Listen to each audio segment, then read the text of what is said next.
बिस्मिल्लाहिर्रहमानिर्रहीम।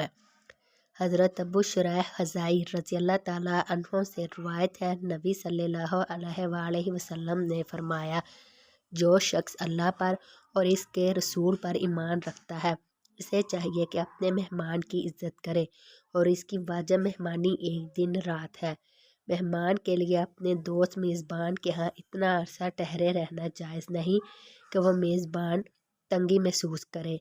मेहमानी की मसनून हद 3 दिन तक है। 3 दिन के बाद वो जो कुछ इस पर खर्च करता है वो सदका है।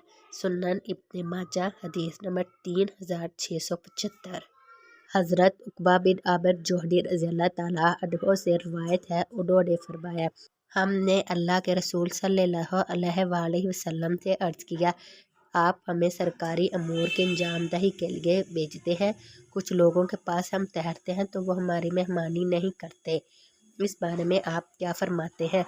रसूल अल्लाह सल्लल्लाहु अलैहि वसल्लम ने हमसे फरमाया, जब तुम कुछ लोगों के पास इनकी बस्ती में ठहरो और वो तुम्हारे लिए वो कुछ मुहैया करें जो मेहमान के लिए होना चाहिए तो इनसे कबूल कर लो, और अगर वो ऐसे ना करो तो इनसे मेहमान का वो हक वसूल करो जो इन्हें चाहिए था कि पेश करते। हज़रत अबू करीमा मकदाम बिन मात यकरब रज़ियल्लाहु ताला अन्हु से रिवायत है, रसूल अल्लाह सल्लल्लाहु अलैहि वसल्लम ने फरमाया, मेहमान की एक रात मेहमान नवाजी करना वाजिब है। अगर मेहमान सुबह तक इसके घर रहा और इसने मेहमानी ना की तो ये इस साहबिहाना पर कर्ज है।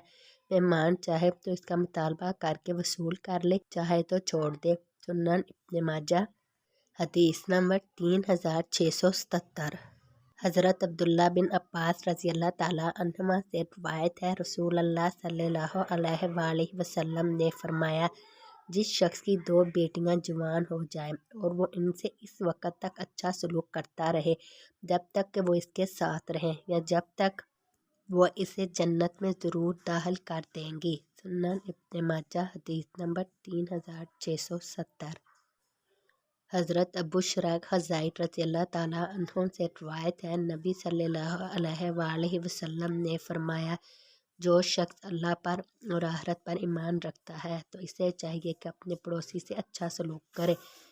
जो शख्स अल्लाह पर और आखिरत पर ईमान रखता है तो इसे चाहिए कि अपने मेहमान की इज़्ज़त करे, और जो शख्स अल्लाह पर और आखिरत पर ईमान रखता है तो इसे चाहिए कि अच्छी बात कहे या खामोश रहे। सुनन इब्न माजा हदीस नंबर 3672। हज़रत आयशा रज़ियल्लाहु ताला अन्हा से रिवायत है, रसूल अल्लाह सल्लल्लाहु अलैहि वसल्लम ने फरमाया, मुझे जिब्रील अलैहिस्सलाम पड़ोसी के साथ उसने सलूक की हमेशा ताकीद करते रहे, हत्ता कि मैं गुमान करने लगा कि वो इसे विरासत में भी शरीक ठहरा देंगे। सुनन इब्न माजा हदीस नंबर 3673। हज़रत अबू बरज़ा फ़ज़ला बिन उबैद असलमी रज़ियल्लाहु ताला अन्हु से रिवायत है, उन्होंने कहा, मैंने अर्ज़ किया, ए अल्लाह के रसूल, मुझे कोई अमल बताइए जिससे मुझे फ़ायदा हो। रसूल अल्लाह सल्लल्लाहु अलैहि वसल्लम ने फरमाया, मुसलमानों के रास्ते से तकलीफ़ देने वाली चीज़ को हटा दिया करो। सुनन इब्न माजा हदीस नंबर 3681। हज़रत अबू हुरैरा रज़ियल्लाहु ताला अन्हु से रिवायत है, नबी सल्लल्लाहु अलैहि वसल्लम ने फरमाया, एक दरख्त की टहनी रास्ते में थी, इससे लोगों को तकलीफ़ होती थी। एक आदमी ने इसे हटा दिया तो इसे जन्नत में दाखिल कर दिया गया। सुनन इब्न माजा हदीस नंबर 3682। हज़रत अबू ज़र जुंदब बिन जनादा गफ़ारी रज़ियल्लाहु ताला अन्हु से रिवायत है, नबी सल्लल्लाहु अलैहि वसल्लम ने फरमाया, मेरे सामने मेरी उम्मत अपने अच्छे और बुरे अमाल के साथ पेश की गई। मैंने इसके अच्छे अमाल में रास्ते से तकलीफ दह चीज़, पत्थर कांटा वगैरह हटाना भी पाया, और इसके बुरे अमाल में वो थूक पाया जो मस्जिद में थूका गया हो और इस पर मट्टी न डाली गई हो। सुनन इब्न माजा हदीस नंबर 3683। हज़रत अबू दरदा रज़ियल्लाहु ताला अन्हु से रिवायत है, नबी सल्लल्लाहु अलैहि वसल्लम ने फरमाया, हमेशा शराब पीने वाला जन्नत में दाखिल नहीं होगा। सुनन इब्न माजा हदीस नंबर 3376